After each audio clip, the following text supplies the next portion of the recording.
A continuación les presentamos el concepto de nueva ruralidad, sus alcances, origen y cuáles son las principales características que adopta esta categoría en los espacios de América Latina.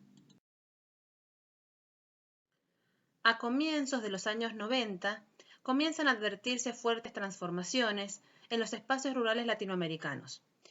De esta forma aparece la llamada nueva ruralidad, que es una perspectiva latinoamericana que tiene como base fundamental el abordaje de los cambios fundamentales dentro del territorio rural. Cuando hablamos de cambios importantes, ¿a qué nos referimos? A cambios en los encadenamientos urbanos rurales, es decir, las vinculaciones que hay entre lo rural y lo urbano, las modificaciones o los cambios en el empleo rural no agrícola, la provisión de servicios ambientales, las certificaciones agroambientales o sellos verdes, los pueblos como centros de servicios, el papel activo de las comunidades y organizaciones sociales dentro de estos espacios, y la diversidad ecológica y cultural como patrimonio a preservar. También incluimos dentro de estas transformaciones importantes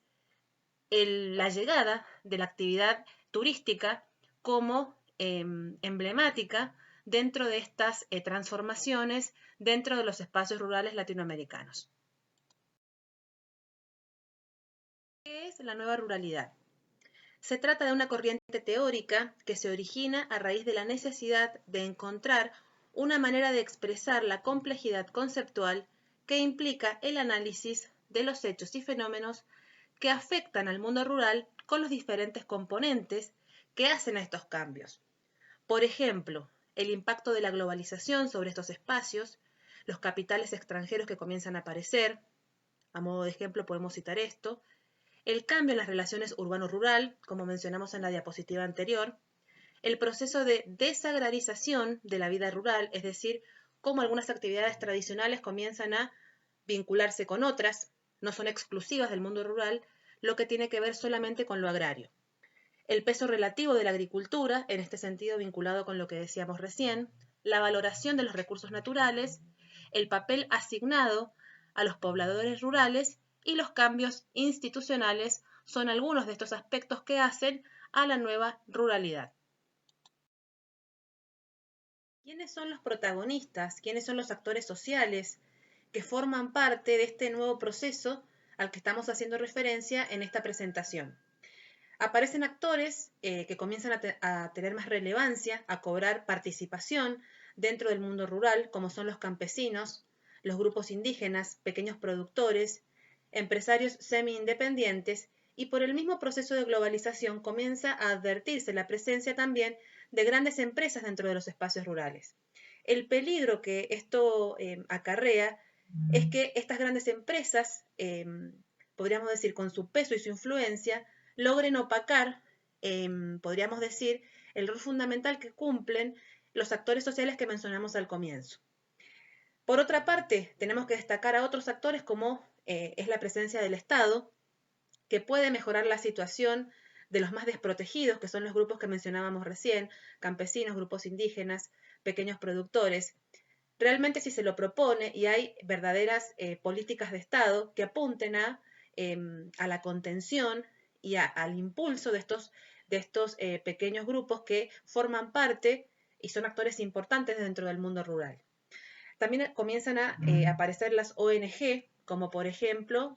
las organizaciones que se vinculan con el comercio justo y también el rol de las cooperativas dentro del mundo rural. Esto lo vamos a profundizar con una serie de videos que les proponemos en el aula virtual, sobre todo donde se rescata el papel de las cooperativas, por ejemplo, y de los pequeños productores o de los empresarios semi-independientes y los cambios que estos introducen con mucho esfuerzo y con inversiones también dentro del espacio geográfico mendocino.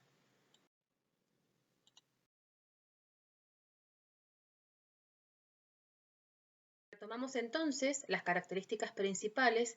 que hacen a la nueva ruralidad y su impacto en los espacios rurales latinoamericanos y por supuesto también mendocinos. La primera característica hace referencia a la concentración de capitales transnacionales en las áreas rurales, por ejemplo, a partir del surgimiento de agroindustrias. Estos capitales también están presentes o están asociados directamente con el surgimiento de actividades turísticas. En el caso de Mendoza se advierte el surgimiento de bodegas de de bodegas boutique, de espacios destinados fundamentalmente al turismo internacional, que ofrecen servicios como hoteles exclusivos, la experiencia de poder cultivar la vid y poder hacer su propio vino, espacios de spa, también dentro de estas grandes enclaves pensados para el turismo internacional, que ofrecen también paisajes exclusivos, tranquilidad, contacto con la naturaleza, lo cual representa un aspecto muy atractivo para los turistas extranjeros sobre todo. Las comunidades rurales pequeñas en diferentes pueblos también han elaborado y proponen propuestas turísticas alternativas, no con estas fuertes inversiones de capitales extranjeros, sino con propuestas locales que también atraen a otro segmento de turistas. No nos referimos a estos turistas exclusivos, sino a otro tipo de turistas que buscan más contacto con lo local, conocer la vida de las comunidades rurales, ofrecen paseos, la experiencia también de tomar contacto con la vitivinicultura, disfrutar de un almuerzo, de una caminata propia de una residencia rural, por ejemplo, dentro de los espacios del Valle de Uco. Decimos también que son espacios de pluriactividad porque la ganadería y la agricultura no son exclusivas de los espacios rurales, sino que aparecen todas estas otras propuestas que acabamos de mencionar recién. Finalmente, esto también lo hemos resaltado en el resto de las diapositivas, las vinculaciones entre el mundo rural y los espacios urbanos cambian, se transforman. Actores del mundo rural, a través de su organización en cooperativas, también a partir de la presencia de pequeños empresarios que comienzan a invertir, hacen que las vinculaciones entre este mundo rural y los espacios urbanos sean distintas, se ofrecen diferentes tipos de bienes, de servicios y de productos que son aprovechados también dentro de los espacios urbanos. Muchas gracias, es muy importante que estas caracterizaciones las tengan presentes y las relacionen con el resto de los videos que les proponemos dentro del aula virtual.